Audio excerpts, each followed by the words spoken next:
Hello students, मैं इंदु देवल, assistant professor geography, स्वागत करती हूँ आप सभी का आपके अपने यूट्यूब चैनल ज्योग्राफ़ी क्लासेस में।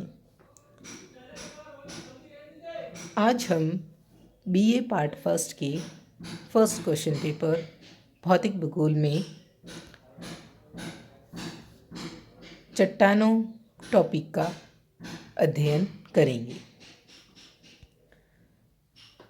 स्टूडेंट्स, साधारण भाषा में जब चट्टान शब्द का प्रयोग किया जाता है तो यह किसी कठोर पदार्थ के लिए प्रयोग होता है, लेकिन जब हम जियोलॉजी में इस शब्द का प्रयोग करते हैं तो इसके अंतर्गत वे समस्त पदार्थ जिनसे भूपट्टी का निर्माण हुआ है, चाहे वे ग्रेनाइट की भांति कठोर हो या चींका की भांति मुलायम हो, चट्टान या शैल कहलाते हैं। एक या एक से अधिक खनिजों से भूपरपट्टी की शैलों का निर्माण हुआ है। शैलों के वर्गीकरण की बात करें तो उत्पत्ति के आधार पर यानी बनने की प्रक्रिया के आधार पर शैलों को 3 भागों में विभक्त किया जा सकता है, जैसा कि आप सभी अभी तक पढ़ते आए हैं। आग्नेय शैलें, इग्नियस रॉक, अवसादी शैलें, सेडिमेंट्री रॉक्स, रूपांतरित शैलें, मेटामॉर्फिक रॉक्स। आज की क्लास में हम आग्नेय शैल, इग्नियस रॉक के बारे में पढ़ेंगे। आग्नेय शब्द लैटिन भाषा के इग्नस से लिया गया है। इस शब्द का अर्थ अग्नि है। आग्नेय शैलों का निर्माण पृथ्वी के अंदर उपस्थित गर्म और तप्त मैग्मा, गर्म और तप्त पदार्थ मैग्मा के ठंडा होकर जमने से हुआ है। ये चीज़ आप सभी जानते हैं, इसलिए इन्हें प्राथमिक शैलें भी कहा जाता है। आप सभी को पता है कि पृथ्वी के आंतरिक भाग जो है वो अत्यंत तप्त है। यहाँ चट्टानें पिघली हुई अवस्था में पाई जाती हैं। जब ये पिघली हुई चट्टानें, जिन्हें हम लावा या मैग्मा कहते हैं, ये भूपरपट्टी के ऊपर आकर ठंडा होती है तो आग्नेय शैलों का निर्माण होता है और इन्हें प्राथमिक शैल कहा जाता है, क्योंकि सबसे पहले इन्हीं का निर्माण होता है। अब बात करते हैं आग्नेय शैलों की विशेषताओं की। ये शैलें कठोर और सघन होती हैं, अत्यंत कठोर होती हैं और सघन होती हैं। इनमें संस्तर नहीं पाए जाते हैं, परतें नहीं पाई जाती हैं इन शैलों के अंदर। ये शैलें रवेदार होती हैं। आग्नेय शैलें जो होती है वो रवेदार होती हैं, यानी कण, इनमें कण पाए जाते हैं। जब लावा जल्दी ठंडा होता है, भूपरपट्टी पर आकर जल्दी ठंडा हो जाता है, तब जो रवे होते हैं, जो कण होते हैं, उनका निर्माण छोटा होता है। लेकिन यदि लावा के ठंडे होने की प्रक्रिया धीमी होती है, यानी देरी से जब लावा ठंडा होता है, तो रवों का निर्माण बड़ा होता है, बड़े बड़े रवे बनते हैं। अगली विशेषता है कि ये शैलें अरंध्री होती हैं, जिसके कारण इनमें जल प्रवेश नहीं कर पाता। 5वीं विशेषता है इन शैलों की, आग्नेय शैलों का संबंध ज्वालामुखी क्रिया से होता है। आग्नेय शैलों का संबंध ज्वालामुखी क्रिया से होता है। छठी विशेषता है, इनमें जीवाश्म नहीं पाए जाते। जीवों और वनस्पतियों के अवशेष इन शैलों में नहीं पाए जाते हैं। सातवीं विशेषता है आग्नेय शैलों की, इन शैलों के अंदर खनिज तत्वों की प्रधानता होती है। खनिज जो हैं वो अधिक पाए जाते हैं।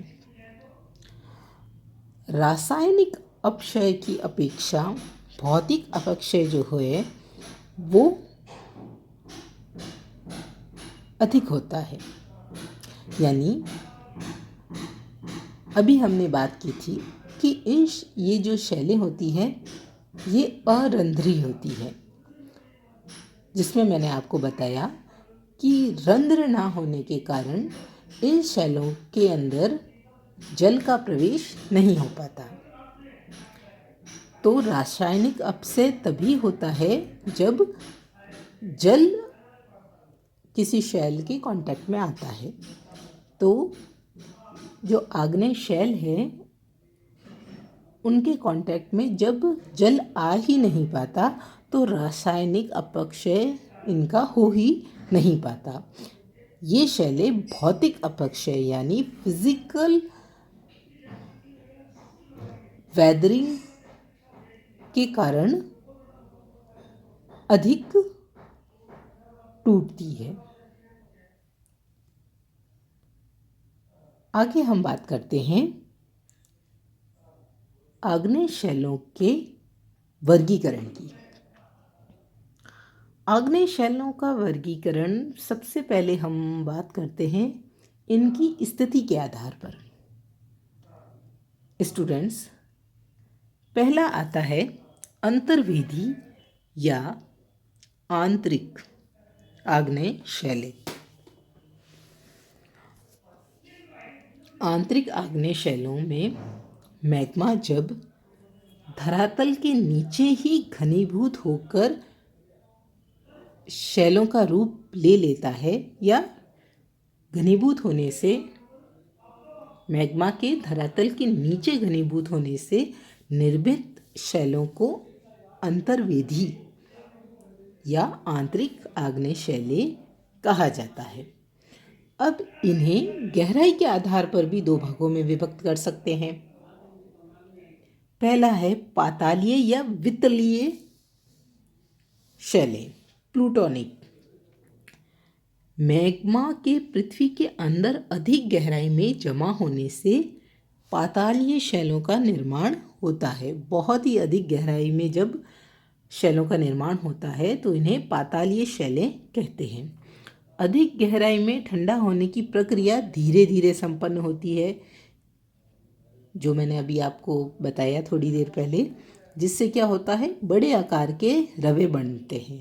रवे यानी कण, जिनमें कणों का निर्माण होता है। धीरे धीरे लावा के ठंडे होने से, मैग्मा के ठंडे होने से कणों का आकार बड़ा होता है। इसका सबसे उत्तम उदाहरण है ग्रेनाइट। अगली आती है अधिवितलीय या मध्यवर्ती शैलें, हाइपाबेसल रॉक्स। ज्वालामुखी क्रिया के दौरान ऊपर उठता हुआ मैग्मा धरातल के नीचे दरारों या छिद्रों में ठंडा और घनीभवन हो जाता है। इससे निर्मित शैलों को अधिवितलीय शैलें कहा जाता है। इनमें रवों के आकार जो है वो छोटे होते हैं और डोलेराइट इसका प्रमुख उदाहरण है।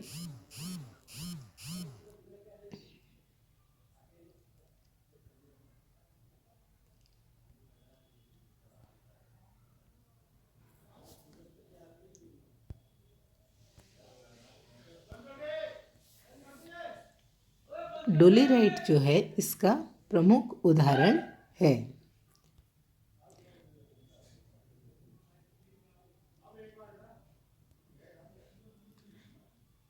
ये शैलें अनेक रूपों में बनती है, इनके कई आकार में बनती है। इनका नाम है बैथोलिथ, लेकोलिथ, लेपोलिथ, फेकोलिथ, सिल, डाइक व शीट। आइए इनके बारे में बात करते हैं हम।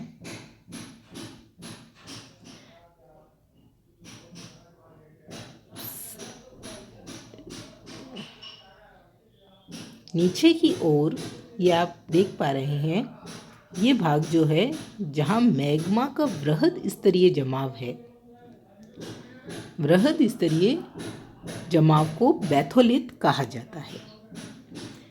अब यहाँ आप देख पा रहे हैं, जब अवसादी शैलों के बीच एक गुंबदाकार आकृति में मैग्मा का निर्माण होता है, जब मैग्मा गुंबदाकार आकृति में जमता है तो इसे कहा जाता है लेकोलिथ। दूसरा आप देख पा रहे हैं तश्तरी नुमा आकार। ये देख पा रहे हैं आप, एक तश्तरी के रूप में इसका निर्माण हो पा रहा है, जिसके दो किनारे हैं जो ऊपर की ओर उठे हुए हैं, तो इसे कहा जाता है लेपोलिथ। अगला हम बात करते हैं सिल की। जब अवसादी शैलों के बीच क्षैतिज रूप में हॉरिजॉन्टल सरफेस जो होता है उसमें जब लावा जमता है सीधा बिल्कुल, तो इसे सिल कहा जाता है। अगली हम बात करें डाइक की। देखिए स्टूडेंट्स, अभी हमने बात की सिल की, जिसमें जो लावा है, जो मैग्मा है, उसका जो ठंडे होने की प्रक्रिया है, उसमें आकृति जो है वो कैसी है, वो हॉरिजॉन्टल रूप में ठंडा हो रहा है। जब ये मैग्मा वर्टिकल ऊर्ध्वाधर या लंबवत रूप में ठंडा होता है तो इसे डाइक कहा जाता है।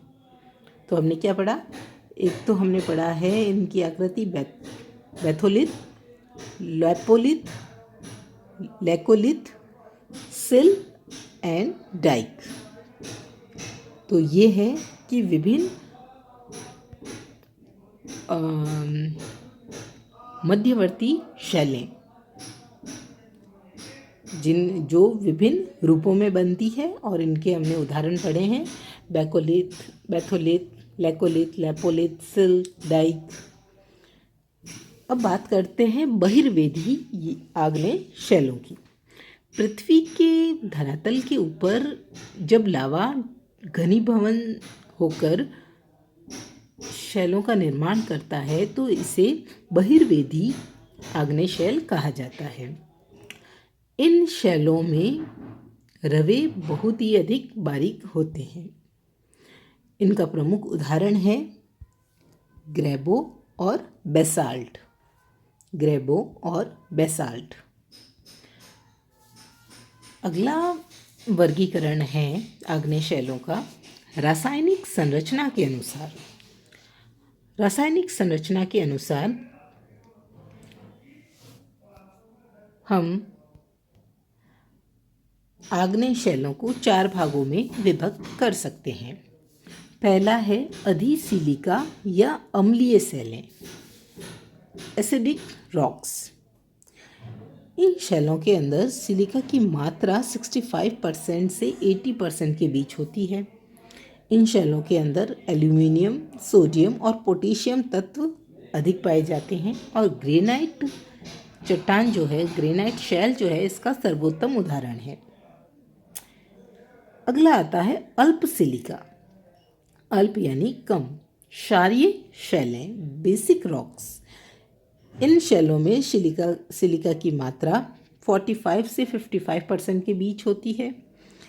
इनमें एल्यूमिनियम, लोहा, चूना, मैग्नीशियम, सोडियम और पोटेशियम अन्य तत्व पाए जाते हैं।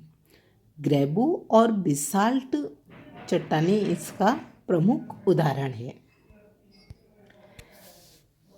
फिर आती है मध्यवर्ती शैलें, इंटरमीडिएट रॉक्स।